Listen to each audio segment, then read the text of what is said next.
Hello and welcome to Little Home in the Universe. I am Stephen Reese.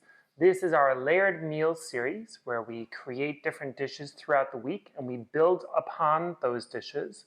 This week we are diving in with salmon, a fish that you all love and I tolerate. It's not my favorite fish. I'm also using a beef kielbasa this week in 2 different areas, and we're using risotto in 2 different areas. These are the time markers, so you can skip ahead to find whichever dish you are currently working on easier, or you can just jump around if you want. Watch me go. Also, the recipes for this week can be located on our website, which is littlehomeintheuniverse.com. Check it out. There's a blog post. Also, just go over and just click on stuff. It helps my search algorithm. As we grow with this series and we grow and we learn to cook, I am also learning to properly take videos of everything, and I forgot the beginning portion of the risotto. So diving into the salmon dish, I have already sweated an onion and put 2 cups of risotto rice into my container with a little bit of butter, and I've cooked it, and I brought 6 cups of stock up to temperature, aka it's at a simmering, so when I ladle that into my risotto, I'm not lowering the temperature of my risotto. Let's get started. Here we have our salmon, our Brussels sprouts, where we will be putting caper berries on top of this. The risotto, I don't have the cheese shown. When we're cutting our salmon, we want to cut on an angled bias. This gives us more surface area and makes it look like we're serving bigger pieces of salmon. Woohoo, little trick. We're going to salt everything, add some paprika, and put this all to the side. I apologize for not shooting all of this, but I added my rice, my onion, I added 2 ladles of hot liquid, let it cook down, added 2 more ladles of hot liquid. Now we are on our second addition. It is at al dente, so I'm going to push this off the heat and let it rest until I am ready for it. Pull everything together. I'm putting some oil in a pan. I'm going to chuck my Brussels sprouts in there, wait until they're crispy on one side, then add a nugget of butter. This will steam them. Let this cook and push this to the side. Put my salmon into the oven, then finish my risotto with my cheese, 2 more ladles of hot liquid, and stir, stir, stir. A little trick that you should do when we are done with this dish is to dump your risotto out onto a cookie sheet, spread it out very thinly so that it will evaporate and cool. We want this to be very sticky and firm for when we get ready to roll it into arancini balls. So we'll pull the salmon out of the oven, set it to the side, let it rest. To plate, we just put a smear of risotto, put our Brussels sprouts on, our salmon, our caper berries, and voila! Do not forget to knock your risotto out onto a cookie sheet to let it cool. This is a phenomenal, super simple, really yummy salad. I kind of have a nod to, let's say, a Cobb salad, but not really. I am using that beef kielbasa that we talked about in the beginning of this. I also realized after making this that I put too much cheese into it, so the recipe will be appropriately edited to show you the right amount of cheese. Too much cheese overwhelms this beautiful harissa from New York Shug. This harissa is phenomenal. We're also learning in this little snippet of how to be patient and wait to look at the potato and say, not yet. You're not ready to be scraped and moved yet. Back into the oven with you. So yeah, enjoy. There's a lot going on here. We got our romaine, sherry vinegar, harissa, cauliflower, some sesame seeds, blue cheese, eggs, peppers, potato, and walnuts. To make the dressing, it's super simple. Blue cheese, mustard, walnuts, Worcestershire, our vinegar, a little canola oil. We're going to stir this up until it starts to get creamy, then add some good olive oil and keep stirring until it is creamy. When you chop cauliflower, start from the bottom. You want to keep those beautiful little kernely, nuggety bits on top. Okay, for the batter, 2 eggs, 1/3 cup sesame seeds, some rice flour, stir that all together, make your batter, toss your cauliflower in it, let your cauliflower rest, then toss your cauliflower some more so it gets in those little cricks and nuggets. Oil up a pan, chuck your cauliflower on it, put some potato on it, Toss that in some oil, pop that all into an oven. How hot? I don't know, go find the recipe. The most important thing about this is to not touch it. So that's been 10 minutes, that's been 15 minutes, still I'm not touching it. I'm waiting until it gets to this color before I start to touch it. See, look, they just pop right off. Also, while you are roasting the cauliflower, maybe roast some squash. Yeah, because we're gonna use that later on in the week. Or don't roast it when it comes up. Okay, back at it. We just thin out the harissa with a little bit of lemon juice, toss our cauliflower in there, and then compose our salad.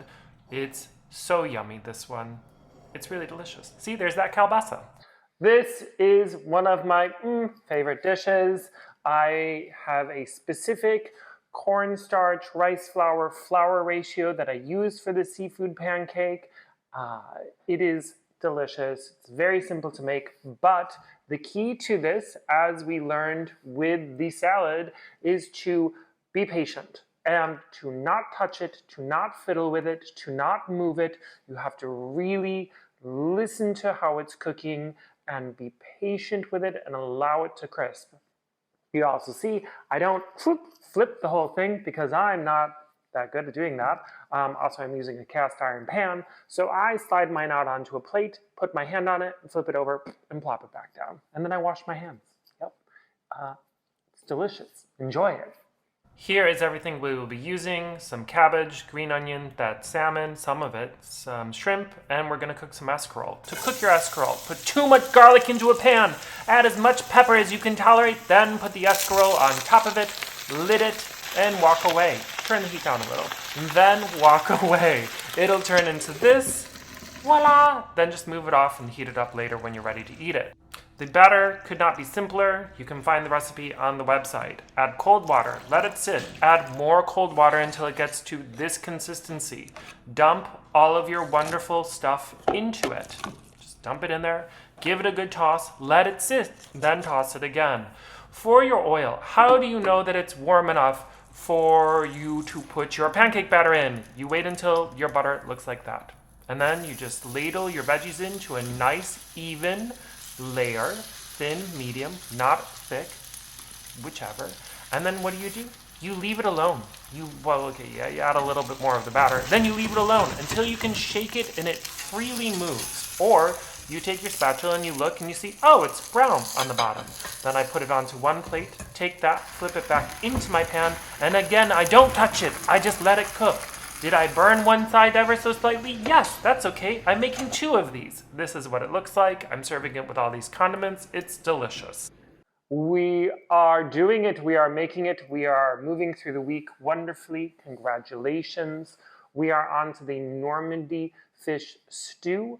A couple pointers that I should have done that I didn't do that would have made this just better. Make your shellfish stock first. Don't make it in tandem with the cider reduction, yada yada. You'll see. Also, if you are inclined and if you have it, please get a dry hard cider instead of using cider as in the drinkable one that we heat up. You'll see that we offset that with some wine, or in my case, some vermouth. I would still do this even if I was using the hard cider. I would also recommend using cream, which will be updated in the recipe. You will see that I use sour cream because I don't keep cream on hand very often. It would have made the whole dish just so much more. And lastly, do not flake the salmon into the dish. Leave it as big chunks, nestle it in, and let it warm up that way. By flaking it, it makes it look unappealing. Also, it spreads the salmon flavor throughout the entire dish, which for me, not a win. So those are just some things to keep in mind when you make this one. Oh, also, I would have roasted the potato and the cauliflower in the oven, or better yet, pre-roasted more potato and cauliflower in the salad video. Here's everything that we are using to create this chowder. As you learned from that little snippet before, don't do it how I'm doing it. Do it based off the recipe. We're finally going to use up that salmon. Burn some butter, add the onions, add the flour. Now start building up your liquids with your clam stock, your cider, your vermouth, hard cider, water, whatever have you. Build your shellfish stock, which you should have done before. Now we're going to add our pepper, we're going to add our shellfish stock, which should have been there before. We're going to add our cream and our vegetables. Again, roast your veggies, don't do it like this.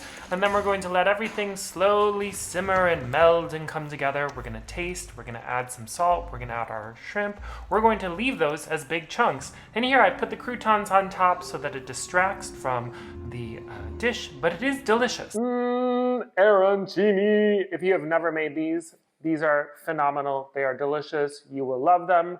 We want to make sure that our risotto rice is nice and sticky and firm, not watery and soupy. If it is watery and soupy, you can always cook it a little bit more and then try cooling it, or add a little rice flour because you have some, because you just made those fish cakes into it. It'll make it a little gloopy, but it will work.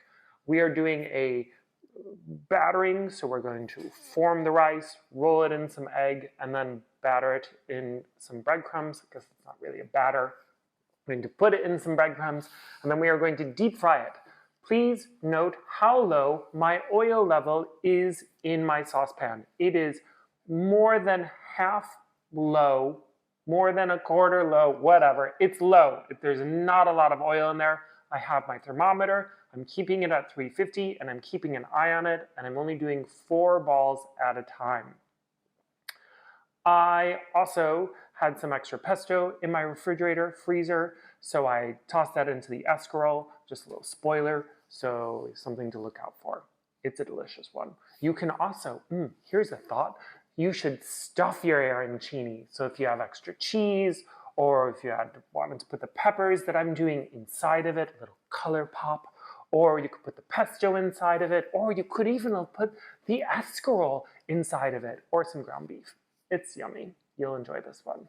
This is truly a mix of everything that we've been working on. So I'm using the juice from that escarole. I'm going to add a little bit more stock and blend that up. That could also be a soup for later in the week. The arancini will just form into balls. You could stuff them at this point, egg it, flour it. I have some oil heating. I'm frying them. It is only going to get to 350, and please note how low that oil level is. In my toaster oven, I put my escarole and peppers to warm up. I slapped a little bit of pesto in it, and ta-da! The dish is done. So I just slap some of that, whatever you want to call it, that squash stuff, put the escarole, the peppers, and then I do a big old topping of Parmesan cheese. It's comforting, it's warm, it's delicious, it's a win. You should make it. Beef soup for the win, everybody! Yes, this is a hearty, delicious beef soup. You do not need to use beef stock. I'm using beef concentrate. Haha. You can also use vegetable stock if you are inclined for this one. We are using more of that beef kielbasa, at least I am. You could be using sausage, whatever under the sun that strikes your fancy. This has a butter bean in it, so I am using dried because I found that they only cook for about an hour. I will post right here the kind that I'm using, or you can just use canned, right? The main thing about this whole recipe is that we are adding our spices and we are adding our beans, and then we're allowing all of the flavors to consolidate and cook for 30 minutes to 45 minutes. Then we're adding more and allowing the lentils to cook. So everything has some time to kind of settle into the hot bath that is this soup and get warm and get relaxed and pick up all of those beautiful little flavors. And it's delicious. There's nothing wrong with this entire soup. It's really phenomenal. You'll see there's a little surprise add-in that is very important. So don't not do it. Here is everything that we will be using: standard mirepoix, some leftover Brussels sprouts, that kielbasa, our beans, and we're missing the beef concentrate, and of course that toast from the salmon chowder. So we're just going to sweat our veggies, add some salt, add our herbs, add our stock. I'm using beef concentrate. Add those beans and let everything slowly simmer for 45 minutes. Then we're going to add in our lentils, a third of a cup of olive oil, very important. See, remember to make your size of the things that you're going to eat the size of your spoon and the size of your mouth. Put it all in there, let it simmer. It's super hearty and delicious. The end of the week is here. Yay, thank goodness. So for this one, I am doing a cauliflower gratin. We're doing some phyllo dough, and we are layering our pan with tons of phyllo dough and butter and salt, and it's crispy and it's delicious. I did cheese night last week, because I'm lazy and I do cheese night because it's an easy win. But I have all these little nuggets of cheese left over, so I ground them all up and ended up with about 2 cups of cheese that I then mixed into this dish, and voila, I have a beautiful, almost quiche, but not quiche because there's tons of cauliflower in it, and so it's healthy feeling, crunchy phyllo dough. It's really, really yummy. This, as you learned with the salmon about cutting proportions and perceptions, I like to do in a larger tray and cut bigger pieces of, even though it's thinner. It tricks the eye into thinking that you're getting more than you really are. Or you can just double up the recipe and make it really thick. Or you can add some spinach into it. Or you can add something else into it. But that's my little trick to you. Here is everything that we will be using. Cauliflower, phyllo dough, ignore that escarole. I used it somewhere else. That's right, I did not shoot these in order. Some eggs and about 2 cups of cheese and 2 cups of milk, cream, whatever have you. We are going to make a thick bechamel, so that is a ton of flour to our butter ratio. You can find it on our recipe. Our milk, right, we're making a bechamel, we're adding our salt. I zipped in a ton of nutmeg, and I forgot to shoot that part. So to cool down our bechamel, you see how small I chopped up that cauliflower? We want it nice and teeny. Then we're going to season it. I'm maybe winging it with that mustard, but whatever. Now we're going to dress up our pan with some butter, put in our parchment. I did 6 to 7 layers on the bottom, and then I did about 3 or 4 layers on the top. Don't forget to salt and pepper in between your layers. A little bit of cheese on the bottom. And then our filling. That filling has eggs in it and our cheese. Again, I forgot to shoot it. I'm so sorry. And our cauliflower and our bechamel. This all then gets layered with about 4 or 5 more sheets on top. I peeled the edges off, and then I put it in my oven and I let it bake. And then I let it sit there for 20 minutes, and then I came back and was like, oh, you're this color and you're a little jiggly. You're not done yet. And then I let it cook for even longer until it got darker, because we want to let it get nice and crunchy and deep. And this is what it turned into, and it was really delicious. Again, larger portions to trick the eye into thinking that you're getting more than you are. It is a nice way to finish out the week, very light and eggy and delicious. That is it. We have completed the week. Hopefully you are enjoying this whole process of learning how to cook and then layer your food from what you've cooked already.